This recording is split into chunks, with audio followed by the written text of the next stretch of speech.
प्रातः स्मरणीय पूज्य गुरुदेव को 3 बार नमोस्तु नमोस्तु नमोस्तु।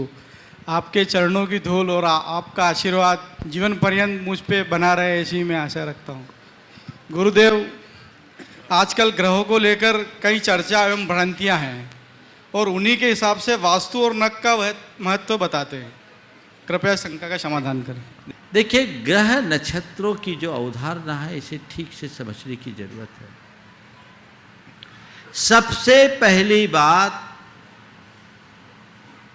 ये अपने जेहन में बिठाल दीजिए कि ग्रह नक्षत्र हमारा बिगाड़ सुधार कुछ नहीं करते।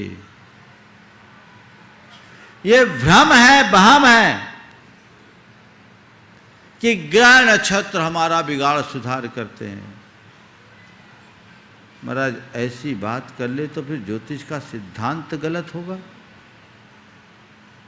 ज्योतिष का सिद्धांत गलत नहीं है, ज्योतिष की समझ गलत है। तुम्हारा शनि वक्री है तो तुम्हारा मंगल क्रूर है, तो इसकी महादशा, उसकी अंतरदशा, इसकी प्रत्यंतर दशा, ये वो जो गणित लगाते हैं, ये ग्रह परेशान कर रहा है, वो ग्रह परेशान कर रहा है, ये यथार्थतः सिद्धांत से विरुद्ध है। ग्रह कुछ नहीं करते, ग्रह हमें नहीं पेरते। सच्चे अर्थों में देखा जाए तो सबसे ज़्यादा ग्रह नक्षत्र पीड़ित हैं, क्योंकि मनुष्य लोक के सारे ज्योतिर्मंडल नित्य गति वाले हैं। हम आप तो चैन से बैठे हुए भी, जो खुद पीड़ित है वो आपको क्या पेरेगा। इसके पीछे का जो सिद्धांत है वो समझने योग्य है। वो क्या है? इसके पीछे विज्ञान है।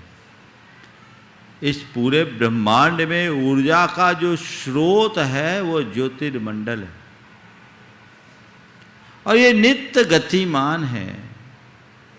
इनकी गति और इनका चार क्षेत्र सुनिश्चित है। इनके गमन से ब्रह्मांड में ऊर्जा, ब्रह्मांड की ऊर्जा में परिवर्तन आता है तो ब्रह्मांड के रसायन बदल जाते हैं, ब्रह्मांड के तत्व बदलते हैं। और ये मान्यता है कि एक ब्रह्मांड बाहर है, वही ब्रह्मांड भीतर है। यत् पिंडे तत् ब्रह्मांडे, जो ब्रह्मांड में तत्व है वही सारे तत्व हमारे शरीर के भीतर है। ज्योतिष मंडल के संचार से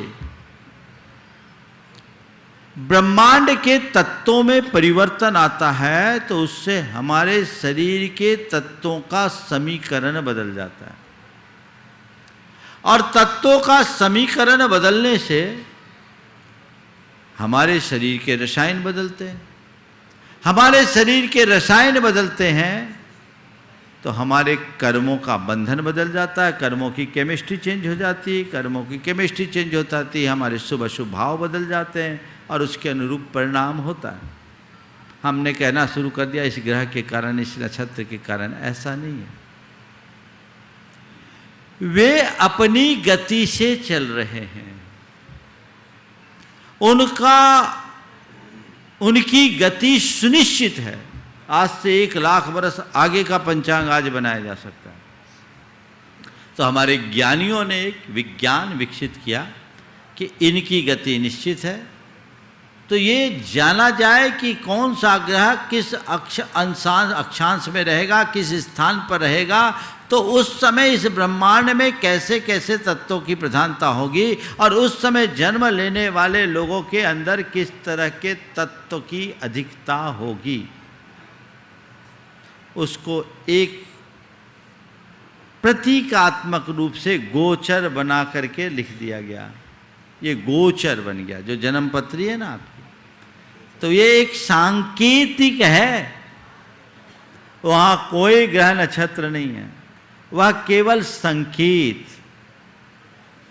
और ये बता दिया कि अभी ये ग्रह दशा में जन्मने वाला व्यक्ति के अंदर इस तरह के तत्व होंगे और इस तत्व का समीकरण इतने इतने वर्षों में इस रूप में बदलेगा।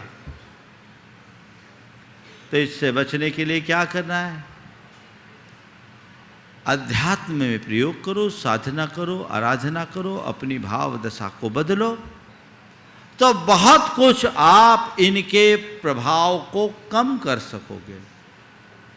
ज्योतिष का विज्ञान केवल इस वजह से विकसित हुआ था, लेकिन बाद के समय में लोगों ने इसमें ढेर प्रकार के अंधविश्वास जोड़ दिए और लोगों ने ये शुरू कर दिया कि ये ग्रह नक्षत्र ही पूछते हमारे लिए परेशान कर रहे हैं। तो उस परेशानी को मिटानी है तो लोगों ने अपना धंधा चलाने के लिए ग्रह नक्षत्रों की पूजा शुरू करा दी। ऐसे आपको बोलूं, नवग्रह तो जैन धर्म में है ही नहीं। जैन धर्म में 88 ग्रह, 9 ग्रह तो है ही नहीं, और सूर्य और चंद्रमा को तो इंद्र, प्रतिंद्र और इंद्र माना है, वो ग्रह नहीं है।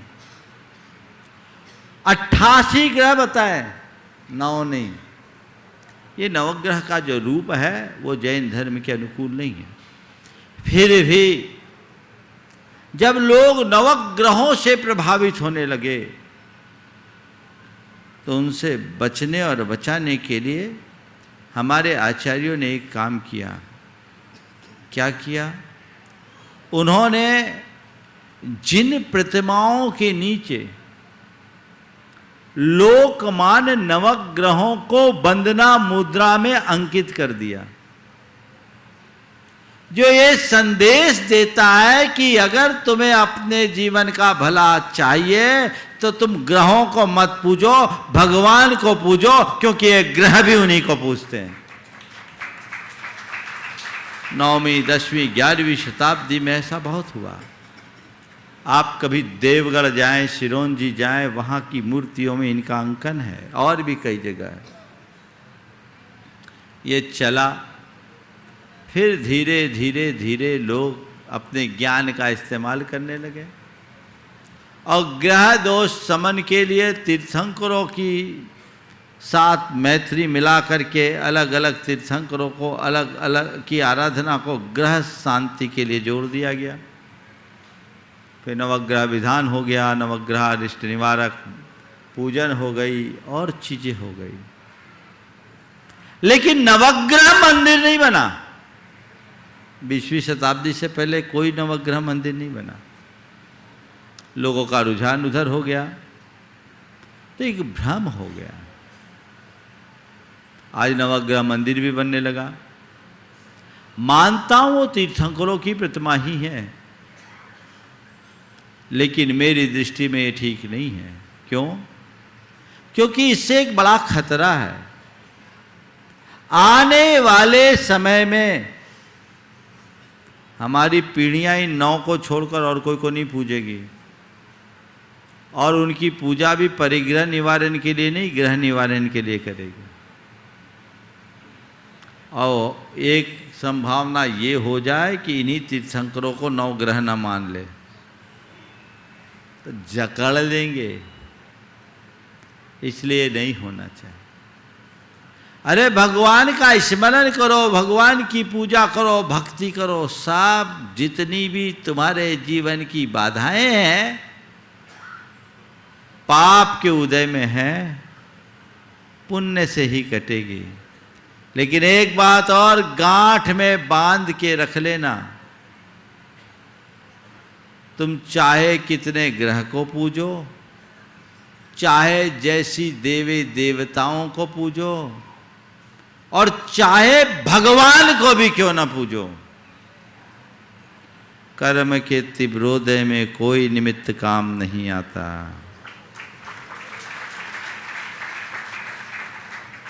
अपने कर्म पर भरोसा रखो। भगवान की पूजा इसलिए ये इस विश्वास के साथ मत करना कि मैं भगवान की पूजा करूंगा तो मेरा दुख टल जाएगा। मैं अक्सर ये वाक्य कहता हूं, जिसे कल सुरेंद्र ने यहां रखा था, धर्म हमारे संकटों को टालता नहीं, संकटों में संभालता है।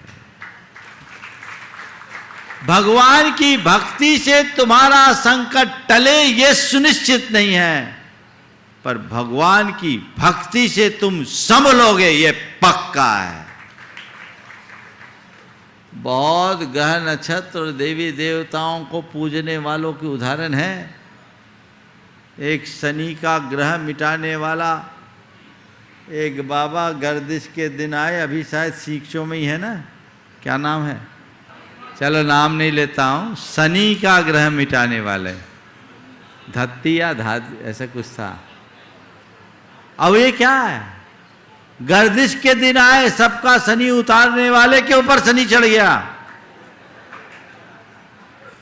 इन्हें बहम में मत पड़ो, कर्म सिद्धांत पर विश्वास करो, कर्म कांडों में भरोसा मत रखो। अब अपने जीवन में सफलीभूत होगे। भगवान की प्रतिमा विराजमान करना अच्छी बात है, लेकिन हमें उसके साथ ये भी देखना है कि हमारा उद्देश्य क्या है, तभी हम सफलीभूत हों। हाँ।